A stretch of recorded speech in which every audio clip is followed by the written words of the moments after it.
Maka Rasulullah supaya jangan terjadi konflik antara mereka dengan mereka, maka Rasulullah berkhalwat. Kemana Rasulullah berkhalwat? Ke Jabal Nur atau wasong kampung awak Gua Hira. Gua Hira. Semalam kami datang ke sana hanya di pinggang gunung tu aja. Terjangnya bukan main. Mandang ke atas tu kayak mau patah leher kita nengok bukit apa itu. Gunung itu.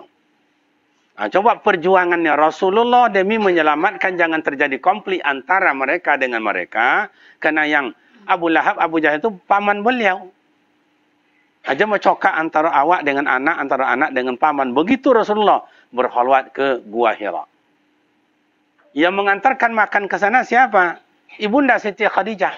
Waktu itu ia hamil. Naik gunung itu. Mampu ke batu ko melompet bambu ko menabok siko. Perjuangan seorang ibu untuk mengantarkan makanan buat suaminya.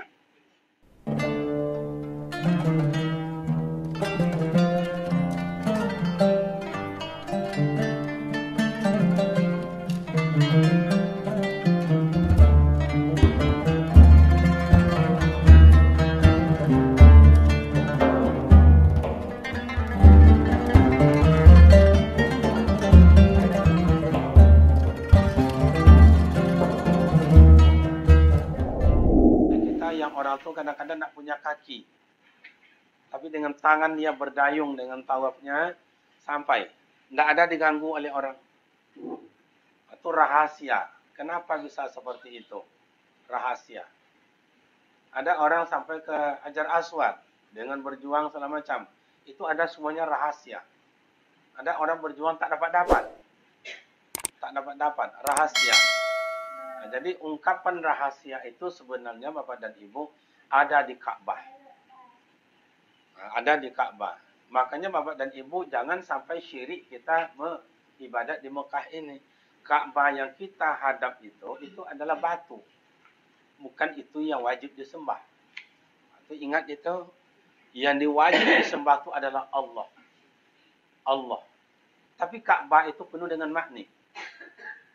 Penuh dengan makni. Menengok kepada Ka'bah itu, berapa kemarin diuraikan oleh Pak Ustaz kita, menengok Ka'bah saja, malaikat rahmat mendoakan kita. Berapa banyaknya malaikat rahmat mendoakan kita. Hanya menengok Ka'bah saja. Makanya, Allahumma jadilah hazal baita tasrifan wa taqriman. Karena kemuliaan diberikan Allah Ta'ala kepada Ka'bah itu luar biasa. Dulu pernah saya ditanya oleh seorang anak muda dari Turki. Tahun 2007. Pertama berangkat itu. Mana makna Ka'bah hakiki ya akhi katanya. Mana Ka'bah yang secara hakikat itu? Saya tanya, wali maza? Kenapa? Zalik hanya Hajar Aswad. Itu hanya batu biasa, hanya Hajar Aswad. Ada Hajar Aswad. Dan batu-batu tersusun. Lama saya termenung, mana Ka'bah secara hakikat itu? Karena yang ada itu hanyalah batu yang tersusun. Zahirnya saja. Janji saya waktu itu sama beliau, begini akhi, ba'da Jumat kita duduk lagi di sini, insyaAllah dapat jawaban. Karena pasar Seng waktu itu masih dekat, saya balik-baliklah masuk dalam kitab, ada di dekat penjual kitab di sana, baca-baca. Jadi kiranya Bapak dan Ibu, Ka'bah secara hakikiah itu bagaimana? Itu yang kita pandang itu hanya zahir.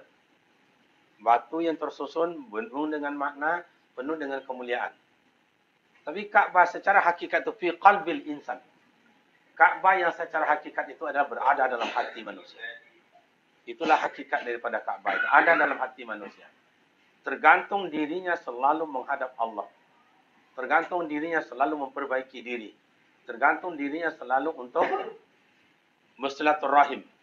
Karena Ka'bah itu maknik. Cobalah pandang Ka'bah itu. Tidak obanya seperti kita memandang bayi kecil. Bayi kecil tidak pernah kita puas memandangnya. Walaupun berumur 1 bulan, 2 tahun, 3 tahun, tidak pernah kita puas memandangnya. Waktu dipandang ini lain pula. Waktu dipandang ini lain pula. Harumnya luar biasa. Anak bayi harumnya luar biasa. Manapun bangun tidur dia dicium, digendong dicium. Kayak gitulah Ka'bah. Tidak pernah puas kita hati memandang. Tapi Ka'bah yang hakikat itu ada dalam hati. Walaupun kita berada di kampung halaman, tapi Ka'bah itu ada dalam hati. Artinya apa? Tawaduk kita dibuatnya. Nah, jadi yang kedua, yang ketiga kita bawa untuk diri kita lagi. Selama kita di Mekah ini bagaimana? At-tawaduk ilan nas. Belajarlah kita untuk tawaduk. Karena Rasulullah di Mekah ini bisa merubah jazirah Arab yang begini gersang, yang begitu kasar, yang begitu buasnya segala macam, yang kaya menindas, yang kuat menindas. Dua aja, bunuh, siksa. Bunuh, siksa. Dirubah oleh Rasulullah dengan seketika. Bagaikan bah air yang datang semuanya hanyut. Oleh apa Rasulullah bisa merubahnya? Dengan at-tawadu, dengan rendah hati. Dengan rendah hati. Jadi pulang awak dari situ nanti, itu yang perlu dibawa, rendah hati. Jangan ada congkak, jangan ada sombong. Nanti tiba di kampung, hoi, mau potong itu dapat, itu dapat, itu dapat. Si anu itu tidak aja, lodok aja. Habis itu. Amal ibadat bapak ibu yang ngomong kayak itu berpindah kepada yang diomongkan. Berpindah kepada yang diomongkan. Dosa yang diomongkan itu pindah kepada kita. Makanya besok di padang mahsyar itu dipertengokkan famay ya'mal misqala dzarratin kharran yara wa may ya'mal misqala dzarratin. Ditonton itu. Mana saya tawaf dulu mana? Baca Quran dulu mana? Tahajud dulu mana? Nggak ada nampak, kosong. Karena sudah transfer, sudah dipindahkan kepada yang diomongkan. Makanya Bapak dan Ibu, kita datang ke Mekah ini menjadi orang tawadu. Bagaimana belajar rendah hati. Bukan rendah diri, rendah hati. Orang rendah hati itu semua disenangi oleh orang. Siapapun disenangi. Apalagi Allah. Sejak pulang saya nonton ke Mekah, senang wak nengok ya. Lambut katanya ya. Membawa ni elok ya. Jujur kata-katanya ya. Senang. Tapi ada orang bilang, sampai saya nonton batang macam tu muncungnya itu.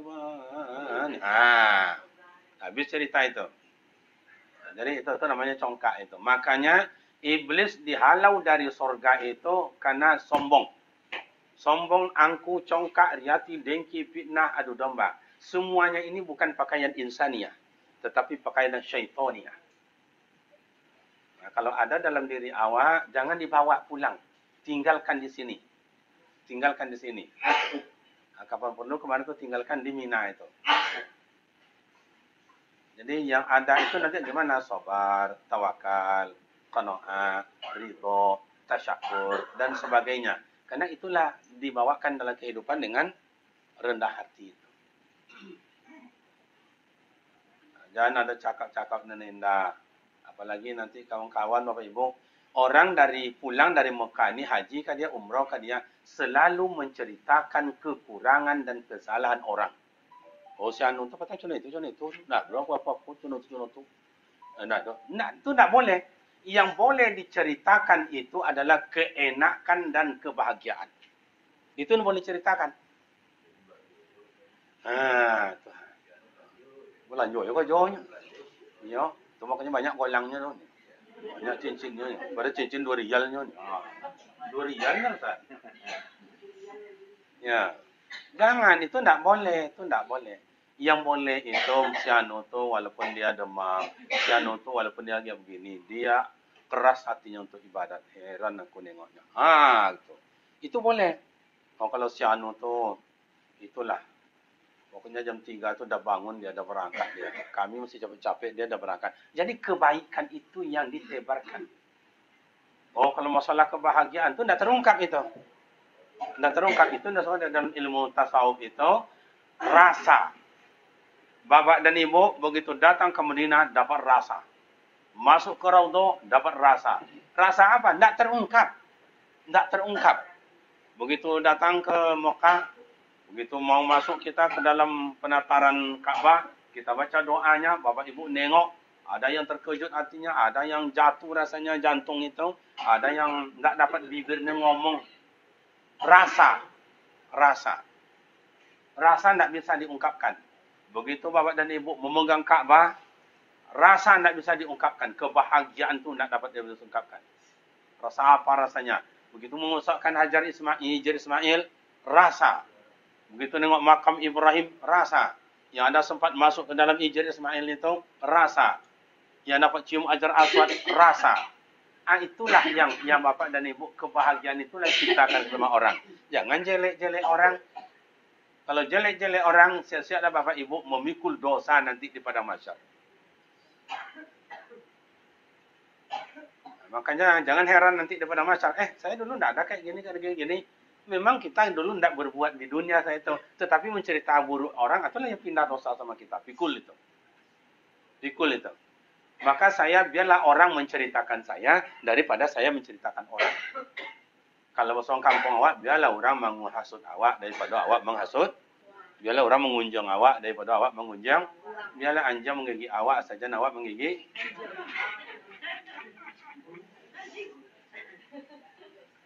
Dan diam aja lah kita. Apa kata orang nanti? Tidak apa-apa, itu biasa itu. Makanya dalam sejarah Rasulullah, apa yang tidak diomongkan oleh Abu Lahab dan Abu Jahil? Coba. Pergi Rasulullah sholat subuh ke masjid.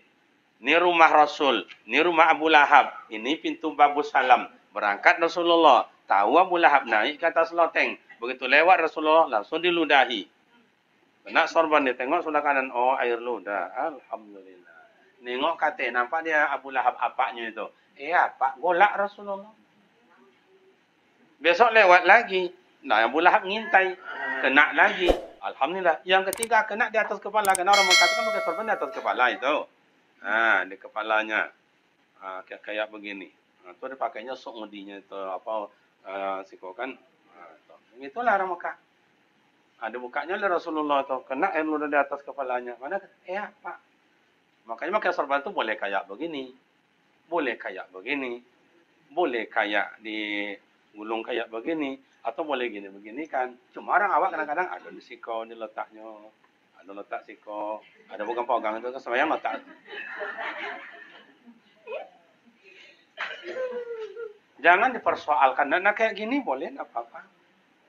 Tapi yang kita ambil apa? At-tawaduknya Rasulullah itu luar biasa. Hari yang keempat tidak kena ludah lagi. 5, 6 tidak kena ludah lagi. Bertanya Rasul sama Umar. Labbaik ya Rasul. Aina abi? Manu abi ya Rasul? Ayah mana? Apa mana? Yang meludahi saya itu, wal marid ya Rasul. Domam. Iya. Pulang Rasulullah. Tiba Rasulullah di rumah yang, iya bang. Jadi panggil yang itu kayak gini, tidak kini. Jadi ada jangan. Makanya saya sama istri saya panggil yang. Yang dalam HP saya itu, kalau yang atau ini dan. Cuma bang kini itulah pakai HP itu. Akabini uang bayar yang. Ya, yang tunggu abang nanti ke jambatan ya. Akabininya, ayah kau sama kau nih. Aroba itu. Mulai dia pulang dari sekolah kau panggil lah yang itu. Ya, panggil lah yang.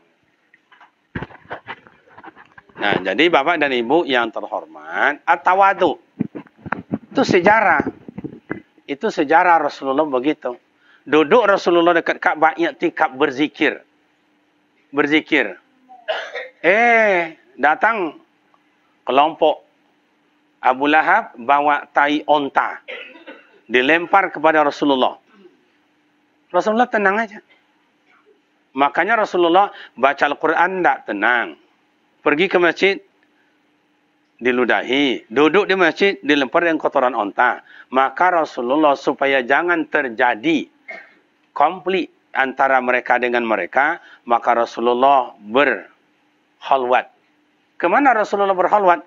Ke Jabal Nur. Atau bosong kampung awak, Gua Hira. Gua Hira. Semalam kami datang ke sana hanya di pinggang gunung tu aja. Terjangnya bukan main. Mandang ke atas tu, kayak mau patah leher kita nengok bukit apa itu. Nengok gunung itu. Coba perjuangannya Rasulullah demi menyelamatkan jangan terjadi konflik antara mereka dengan mereka. Karena yang Abu Lahab, Abu Jahil itu paman beliau. Aja mencokak antara awak dengan anak, antara anak dengan paman. Begitu Rasulullah berkhalwat ke Gua Hira. Yang mengantarkan makan ke sana siapa? Ibunda Siti Khadijah. Waktu itu ia hamil. Naik naik gunung itu. Mambu ke batu ko melompet, mambu ko menabuk siko. Perjuangan seorang ibu untuk mengantarkan makanan buat suaminya. Coba. Berapa Rasulullah berkhalwat sama di sana? Dalam sejarah 40 hari, 40 malam. Inilah yang disebut oleh orang tua kita sejarah adanya suluk di kampung itu. Mencari jalan untuk mendekatkan diri kepada Allah. Maka tingkat tadi, tingkat pertama suluk itu 40 hari, 40 malam. Tingkat yang kedua 30 hari, 30 malam. Tingkat yang ketiga adalah 20 hari, 20 malam. Tingkat yang keempat 10 hari, 10 malam. Kalau lah sampai 10 hari, 10 malam itu, maka keluar dari suluk, dapatlah mereka itu gelar sianu, khalifah sianu, khalifah sianu, khalifah sianu. Karena zikirnya itu dah sampai. Jadi Bapak Ibu, Rasulullah bagaimana? 40 hari, 40 malam. Malam yang ke-40, Rasulullah itu mendapat i'jaz yang mu'tabarat. Mujizat yang sangat besar. Apa? Yaitu dengan turunnya Al-Quran. Gitu terima, Iqra. Baca, hai Muhammad. Nabi Qari, saya tak pandai baca. Iqra, baca. Makin nada malaikat Jibril itu makin tinggi. Pertama nada yang ke-6. Iqra, hai Muhammad. Nabi Qari, Rasulullah angka 5. Naik nadanya malaikat Jibril. Iqra, baca. Rasulullah makin turun menjadi angka 4.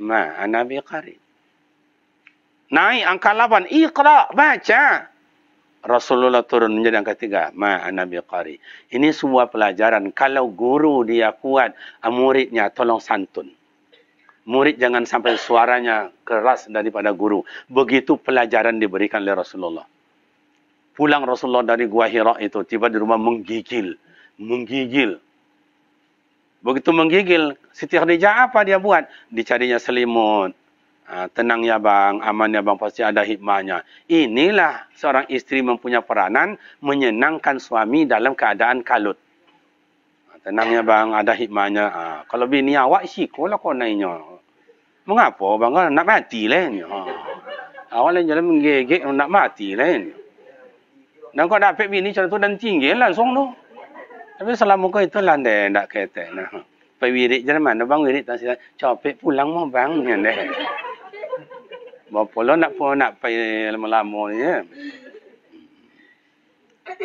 Jadi bapak dan ibu begitu ada peranan, ada feedback, ada suami, ada istri. Itu sejarah. Pulang dari sini nanti itu lah panggil Yayang. Kan senang itu. Kalau sempat lah ibu tahu rahsia kami laki-laki gentalah. Coba lah panggil Yayang, Bang, Papa, ya Mama, Dema. Sosodo piti kami setor do. Nak kan ada piti sama kami dah. Habis setoran. Habis. Kena jatuh jantung awak tu nangaunya tu. Papanya Dema. Pintu habis. Kalau apa yang tiba di rumahnya tidak ada, tiba di rumahnya cerewet-cerewet, tiba di rumahnya macam-macam. Tiba haram kami cap. Dah katanya. Abang kan dia mengaji, gaji mana terima itu? Jadi kiranya Rasulullah itu mengajar kita secara tak langsung banyak ilmu di sana. Rasa tadi itulah, rasa. Oh, jangan nanti bapak dan ibu pulang dari umrah segala macam menganggap pula diri kita yang taat, yang rajin segala macam. Jangan. Dalam ilmu tasawuf manusia dipandang oleh Allah hanya dua. Satu bingkai, yang kedua bangkai. Yang kedua bangkai. Tidak ada lebih dari itu. Ini bingkai ini. Kalau saya pakai baju joba nanti dah kayak chef pula. Pakai sorban, pakai besi haji. Pakai baju jas nanti pakai pula pakai baju safari. Kayak anggota dewan pula.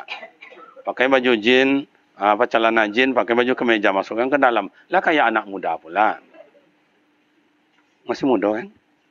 Masih. Alhamdulillah. Ya, itu namanya pakaian. Itu namanya bingkai.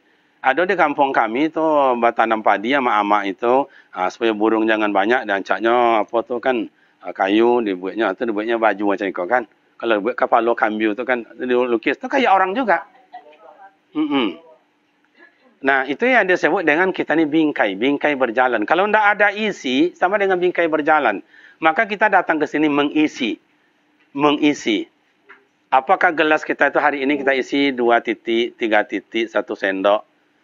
Selama kita di sini 5 hari, 5 malam lebih kurang, dah penuh tak apa kita itu. Dengan berbagai-bagai. Saya tengok Bapak Ibu dah melimpah. Tak penuh lagi dah melimpah. Iya.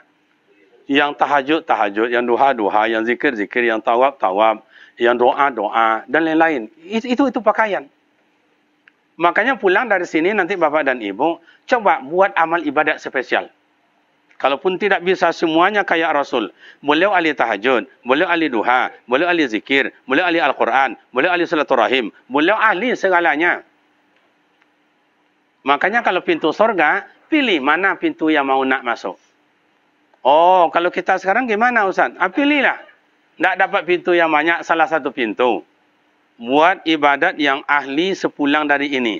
Saya akan menjadi ahli tahajud. Pokok tiap malam, jam 3 seperti kita bangun sekarang itu. Malah ada jam 1 petang. Tak ada ngonnya 1.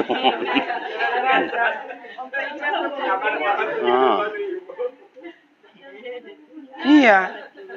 Tak apa-apa. Ahli tahajud. Saya ahli tahajud. Saya pokoknya pulang dari umrah ini menjadi ahli tahajud. Tiap malam saya akan tahajud. Nak 2 rakaat, nak 4 rakaat, nak 6 rakaat, nak 8 rakaat, silakan. Oh, ada saya tengok ahli duha. Tiap pagi siap makan dia berangkat solat duha. Ada yang ahli Al-Quran. Mungkin selama ini sekian juz terbaca. Tak apa-apa. Makanya Bapak dan Ibu, kemarin saya berobat. Hampir 2 bulan berobat itu ke klinik biasa. Ke klinik. Obat ini, berobat. Bayarnya tidak mahal, murah cuma. Murah. Kasihnya umbek banyak-banyak, lowe-lowe lo. Kita tengok umbek tu, pensan. Lain kan terlulu, apa kan. Nengok dah bertes. Bayarnya sedikit. Tapi yang sakit ni tu, sikit hilang. Dah lama. Oh, kemarin bawa berobat ke spesialis. Berobat ke spesialis itu, wawancara ke spesialis saja, bayar sekian ratus ribu. Obatnya sekian juta. Belum lagi labornya sekian juta. Macam-macam.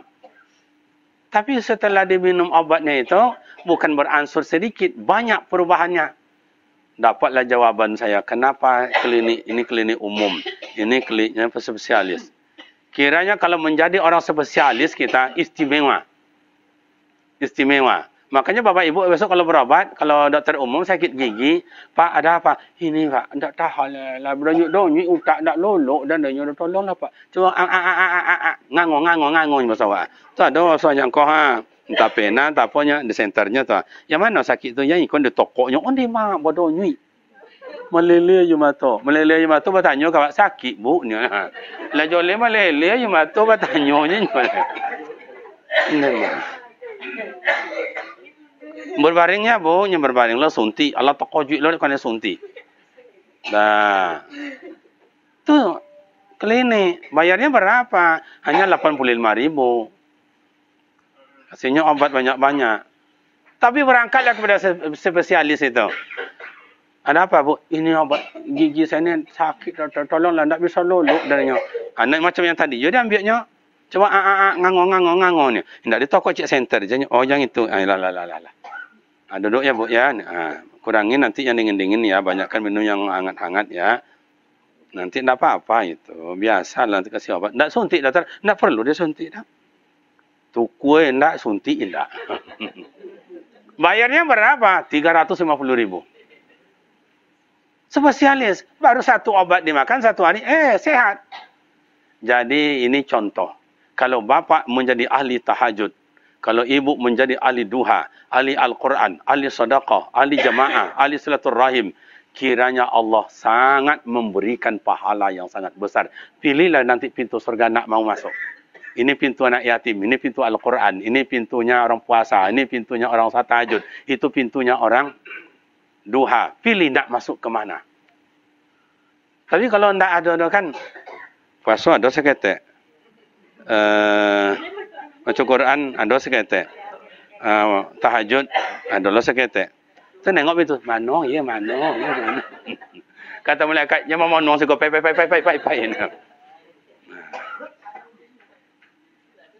Jadi begitu. Jadi pulang dari sini tuh ada peningkatan, ada perubahan. Terserahlah Bapak Ibu pilih yang mana, terserah.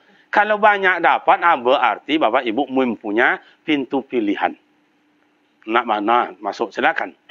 Tapi kalau hanya satu, berarti ini pintu saya. Ini pintu saya.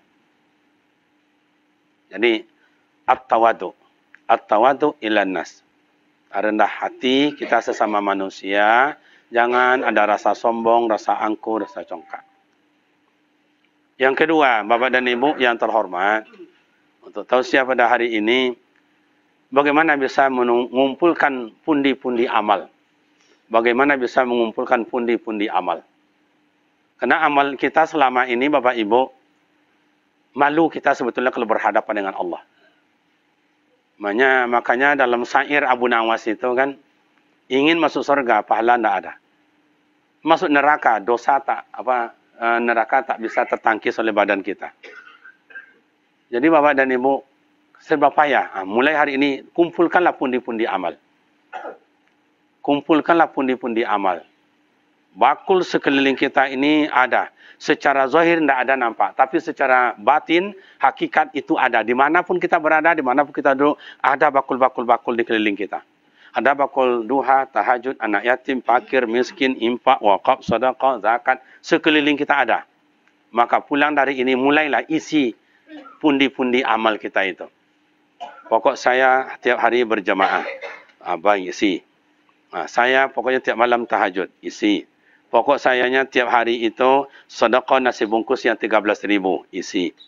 Kenapa kita makan di restoran? 3 orang kena 380.000. Indak tabung kui buat lalu rumah anak yatim kau sabung kui nanti kau boleh ibu.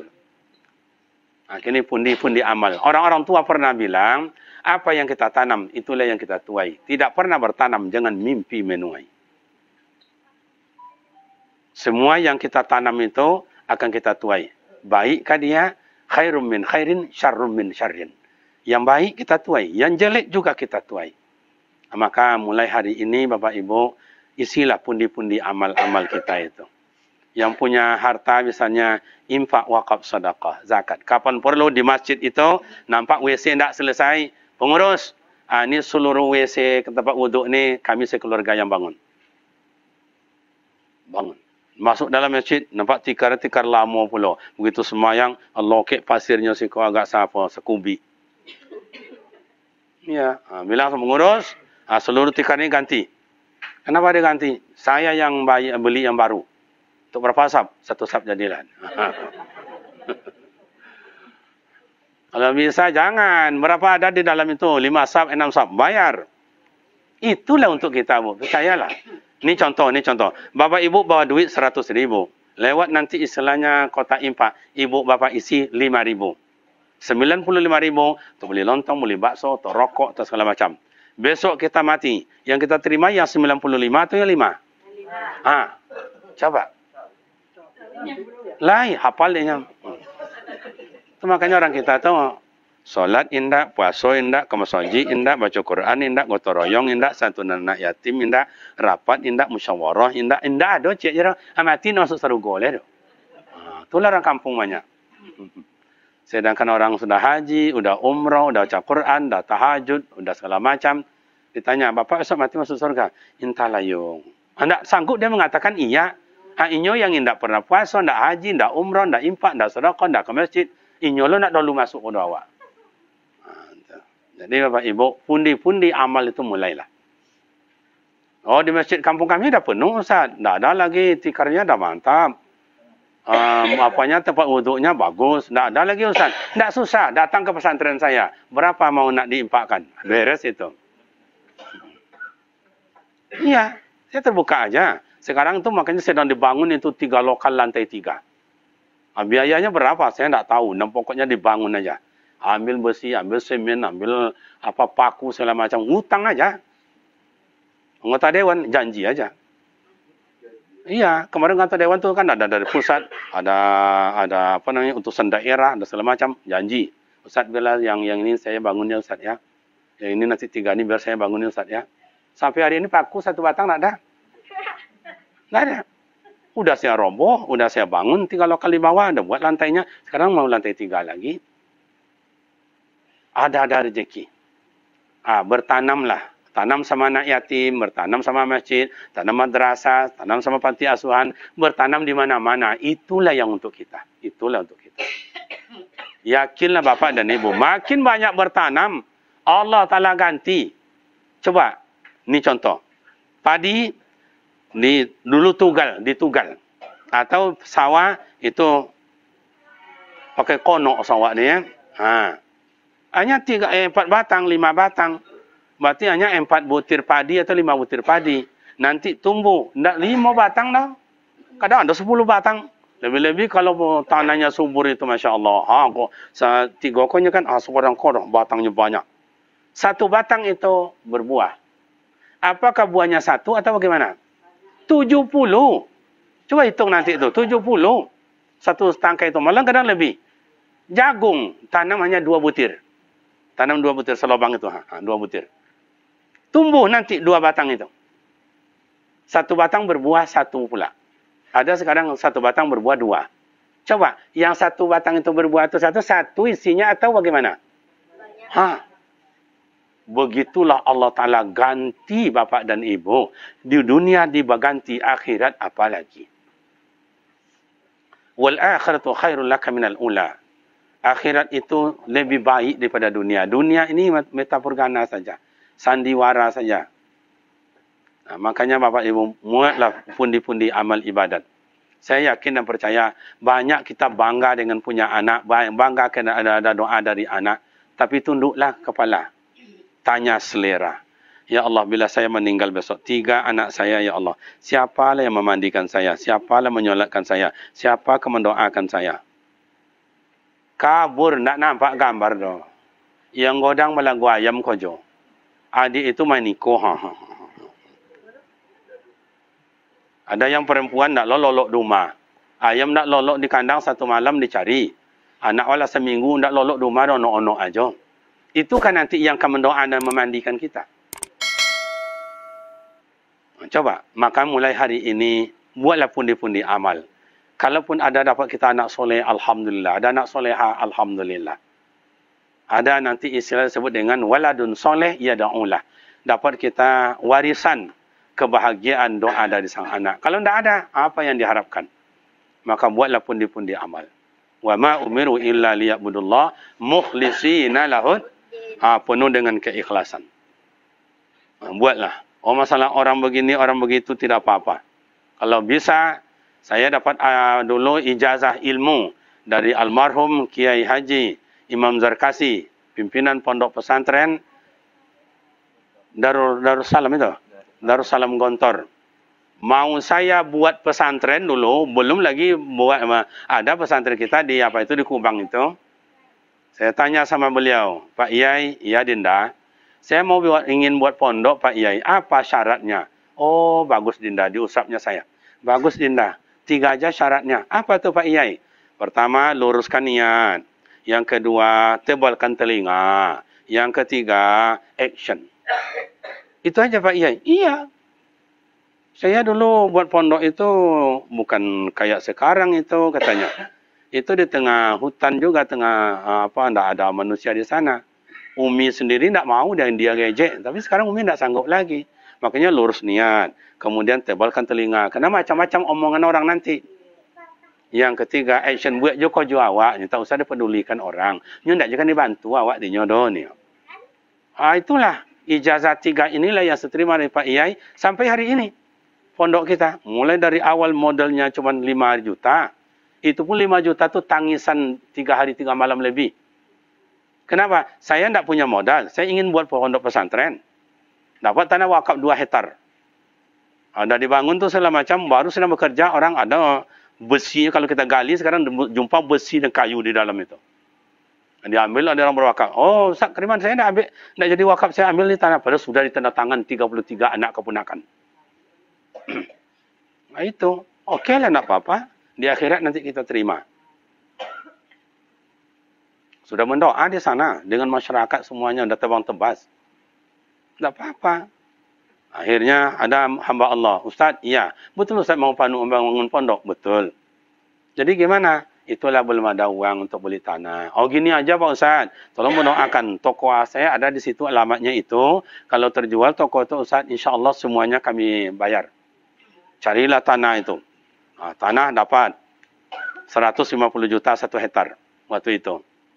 Terjual lah, berdoa saya tahajud, buat duha segala macam. 2 minggu setelah itu saya jalan lagi ke toko itu, terjual. Tidak dijual lagi, terjual. Datang saya sama orang itu, dah jual. Sudah Ustaz, alhamdulillah, tapi masih dalam proses perundingan, belum dibayar. Okey.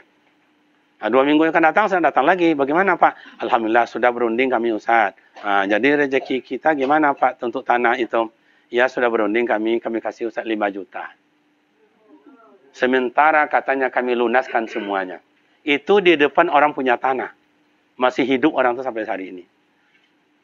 Tangis apa yang saya harus keluarkan?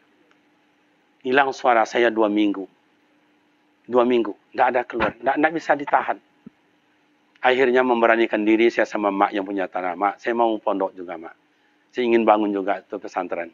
Tapi ini, ginilah orang tu kasih cuma 5 juta. Tu yo nak yo, jujur waang yo nak yo. Gini aja lah. Kini bangunlah pondok itu sambil minta impak sedekah, bayar hutang. 3 tahun baru terbayar. Itu pun hanya dapat tanah itu sedikit. 75 juta, 3 tahun baru dapat bayar. Jadi perjuangan itu bukan gampang Bapak dan Ibu. Tapi kemarin itu ada orek-orek berapa? Lebih kurang 7 miliar. 7 miliar seluruh aset-aset namanya itu. Tanpa terasa. Dari mana? Dari hamba Allah yang bertanam di sana. Ada semen, ada pasir, ada kerekel, ada batu bata. Ini guru-guru kita di sana. Makanya saya mohon maaf Bapak dan Ibu, terharu dah saya tengok kawan-kawan karena saya dulu diumrahkan oleh orang. Waktu pesantren begitu diresmikan, lebih kurang 6 minit saya baru selesai pidato, dicubit dari belakang. Ustaz dah pernah ke Tanah Suci? Belum. Urusnya Ustaz ya, kita nanti 3 hari 3 malam ini, urus surat, nanti kita berangkat umrah. Coba 3 hari 3 malam mengurus surat. Di sana paspor, di sana izin kesehatan segala macam. Makanya dapat rezeki, alhamdulillah. Guru kita hampir tiap tahun kita berusaha umrahkan. Di mana rezekinya? Saya tidak tahu. Ada-ada saja. Sementara sekolah kita sampai hari ini tidak bayar SPP. Tidak bayar, gratis. Makan pun ada anak-anak miskin sekian, anak yatim sekian. Kadang-kadang anak yatim itu sudah diperaikan separuh dibayar oleh maknya. Datanglah maknya, Ustaz, anaklah 2 bulan tak bayar makan Ustaz. Itu gimana? Itulah terhalang, tak bisa ujian. Ya berapa bayarnya? Sekian. Apa tak dibayar? Ayahnya tak ada oleh Ustaz. Itu gimana? Itulah gantilah ya jambon. Tidak lama dah. Jadi kita kasih jalan tak pula mau dia. Gimana Ustaz mau kan? Banyak anak yatim sana atau maknya perai itu. Nah, jadi artinya begitulah Bapak Ibu. Jadi itu yang saya buat, yang saya lakukan. Sehingga mungkin doa dari keluarga, doa dari semua abang dan kakak, adik, sanak keluarga, doa dari guru-guru, apalagi anak-anak kita. Anak-anak kita yang rajin puasa. Senin Kamis tanpa sahur. Tanpa sahur. Lebih separuh yang berpuasa. Mungkin karena doa mereka itulah sekolah kita jalannya. Alhamdulillah. Lanjut terus. Jadi Bapak dan Ibu, maksudnya apa? Tanamlah hari ini pundi-pundi amal ibadat. Nak tahajud, nak duha, nak impak, nak sedekah, dalam macam, terserahlah. Mulai hari ini. Karena apa yang kita tanam, itu yang kita tuai. Wa anfiqu mimma razaqnakum min qabli ay ya'tiya ahadakumul maut. Nafkahkanlah apa yang diberikan Allah kepada kita sebelum datang ajal merenggut nyawa. Lah mati wa so sawit dijual anak, dan niko dijual iko, bacokak awak nak dapat apa-apa.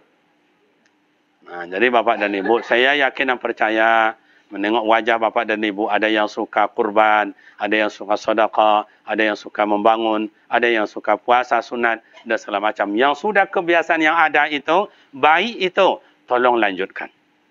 Oh selama ini cuma di Mekah aja Ustaz. Alhamdulillah. Nanti di tiba tanah air. Yang kebiasaan yang baik itu lakukan.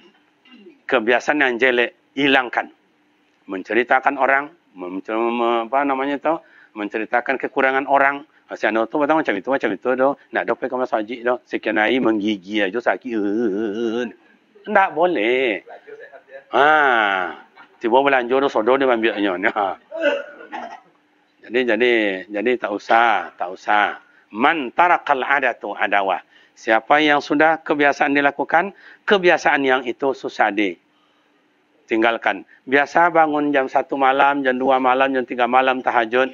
Sudah biasa, itu susah ditinggalkan. Makanya orang-orang tua kita ini jam 3 dah bangun itu. Tidak dibangunkan, bangun sendiri. Kayak anak kecil. Makanya bayi kecil itu berumur 1 tahun, 2 tahun. Jam 3 itu dah bangun dia itu. Main-main dia, isap tangannya, pegang kakinya. Dah bangun. Dah tua dek bangkit pula dah dek. Jam 3 dah bangun. Tak ada yang bangunkan dah. Tapi kata Buya Abdul Samad, ada bini yang lolo, bangun. Hei, bangun. Itu katanya yang baru-baru ya. Tapi kalau lah tua kok, hei. Bilo je lah ya.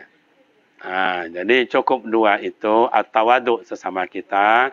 Kemudian tanamlah supaya apa yang kita tanam itu kita tuai besok pada saatnya. Itu saja Bapak dan Ibu, tentu kami segenap nanti ditutup oleh Pak Ustaz kita. Kekurangan karena kekurangan ilmu segala macam. Namun ada satu tambahan tentang masalah amal ibadat wajib. Ada amal ibadat wajib kita terakhir lagi, yaitu tawaf wada. Tawaf wada. Tanyalah sama orang nanti, tawaf wada itu sunat atau wajib? Kalau dia tidak mengerti, jawabnya tak kemana-mana itu. Tawaf wada itu baik haji atau umrah, hukumnya wajib. Hukumnya wajib. Yusaqabu ala fi'lihi wa yu'aqabu ala tarkihi. Itu dalam undang-undang usul fikih. Kalau kesunat, jatuhnya yusaqabu ala fi'lihi wa la yu'aqabu ala tarkihi. Berpahala dibuat, rugi tidak dibuat. Bukan tidak apa-apa, rugi.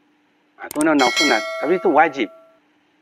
Nah, gimana kita? Ada orang tak bisa melakukan tawaf wada, tidak kena dam, tidak rusak amal ibadat. 1, orang sakit. Orang sakit. Yang kedua, orang tua yang tak punya kemampuan. Berdorongnya segala macam. Itu tidak wajib. Yang ketiga, orang datang bulan. Mohon maaf, orang datang bulan. Nah, itu tidak wajib tawaf wada. Cukup dia datang di halaman masjid, berdoa dan melambaikan tangan. Begitulah oleh syariat. Yang tak soleh masjid, walaupun di halaman, berdoa dan melambaikan tangan. Apalagi yang sehat. Tekniknya kita agak susah. Gimana? Nanti disampaikan oleh Pak Ustaz kita. Kita sebetulnya tawaf itu tidak wajib memakai pakaian ihram. Boleh seperti ini? Tidak apa-apa. Boleh seperti ini. Tetapi karena kita Ka'bah itu wajib memakai kain ihram, maka tidak dibenarkan kita masuk seperti ini. Berpakailah kain ihram. Sementara kain ihram mau dimasukkan dalam koper. Karena jam 9 pagi koper mau diletakkan di luar. Jadi teknik ini nanti diatur oleh Pak Ustadz kita, supaya nanti semuanya lega kita beramal ibadat. Demikian dan terima kasih. Mudah-mudahan apa yang kami sampaikan ada bermakna manfaat. Silap dan salah mohon maaf. Wassalamualaikum warahmatullahi wabarakatuh.